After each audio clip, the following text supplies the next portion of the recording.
Vam je kaj hudo, ko ni več te vaše fabrike? Zelo sem vesel, da vidim prijatelje, ki so razstavljeni na tej zastavi in kaj smo sploh v tovarni delali.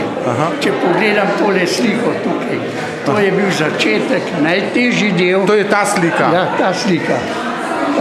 To je bil enih najtežjih delov tovarne. To je bil začetek proizvodnje. To je bil leta 1954.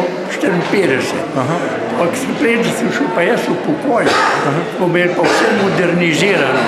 To ni bilo več take fizično bremenite na človeka.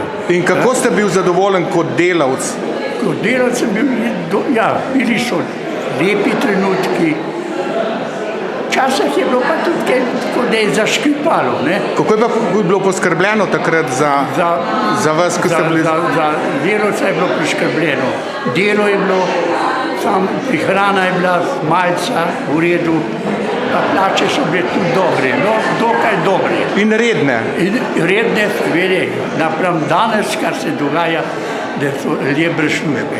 Če zavzamem še nekaj, da je bila tovarna, ki je bilo zaposlenih 750 ljudi, in toliko doma žena, pa rečemo polovico od tega otrok, kruh so imeli, danes pa nimajo več.